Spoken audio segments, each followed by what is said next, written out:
Shalom everyone from the Integral House of Israel.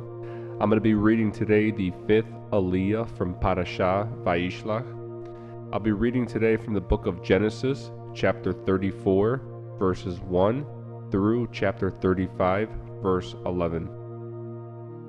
Revenge against Shechem. One day, Dinah, the daughter of Jacob, and Leah went to visit some of the young women who lived in the area. But when the local prince, Shechem, son of Hamor, the Hivite, saw Dinah, he seized her and raped her.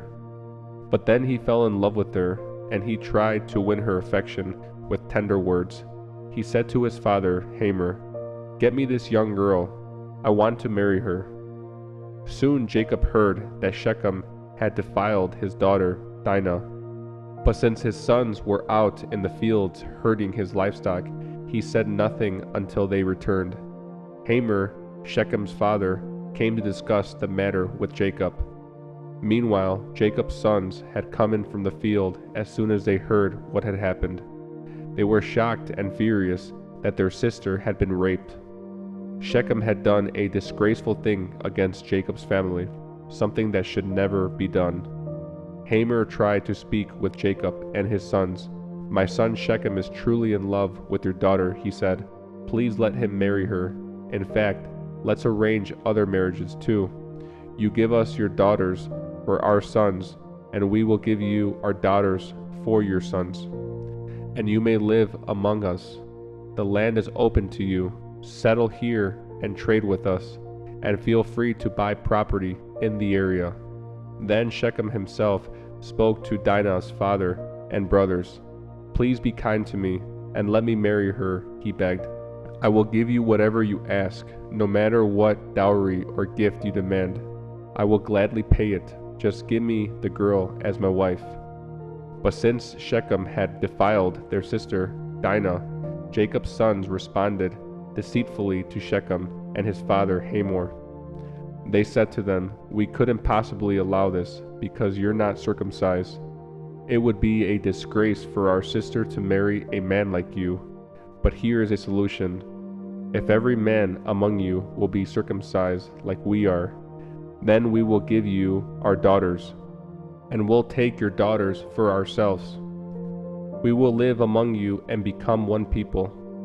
But if you don't agree to be circumcised, we will take her and be on our way."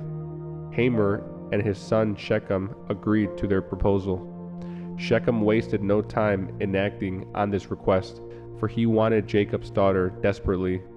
Shechem was a highly respected member of his family, and he went with his father Hamor to present this proposal to the leaders at the town gate. "These men are our friends," they said. "Let's invite them to live here among us and trade freely. Look, the land is large enough to hold them. We can take their daughters as wives and let them marry ours. But they will consider staying here and becoming one people with us only if all of our men are circumcised, just as they are. But if we do this, all their livestock and possessions will eventually be ours. Come, let's agree to their terms and let them settle here among us." So all the men in the town council agreed with Hamor and Shechem, and every male in the town was circumcised. But 3 days later, when their wounds were still sore, two of Jacob's sons, Simeon and Levi, who were Dinah's full brothers, took their swords and entered the town without opposition. Then they slaughtered every male there, including Hamor and his son Shechem. They killed them with their swords, then took Dinah from Shechem's house and returned to their camp. Meanwhile, the rest of Jacob's sons arrived. Finding the men slaughtered, they plundered the town because their sister had been defiled there. They seized all the flocks and herds and donkeys, everything they could lay their hands on, both inside the town and outside in the fields. They looted all their wealth and plundered their houses. They also took all their little children and wives and led them away as captives. Afterward, Jacob said to Simeon and Levi, "You have ruined me.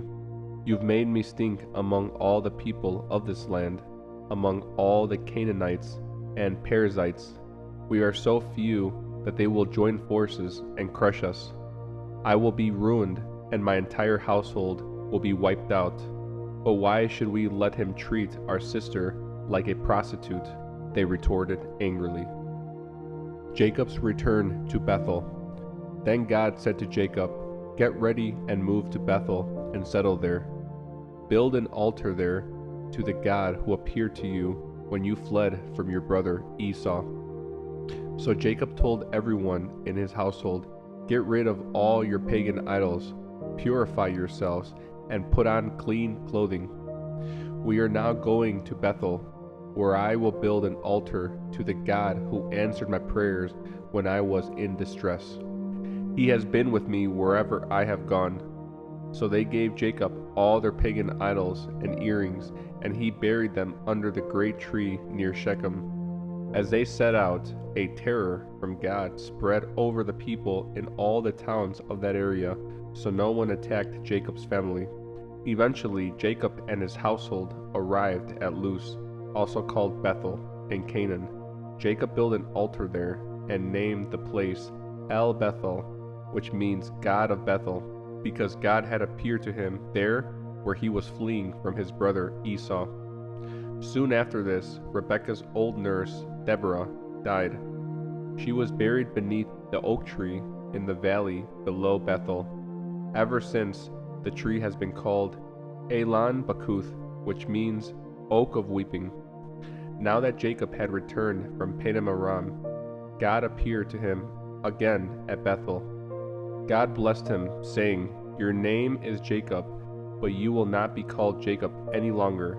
From now on, your name will be Israel." So God renamed him Israel. Then God said, "I am El Shaddai, God Almighty. Be fruitful and multiply. You will become a great nation, even many nations. Kings will be among your descendants.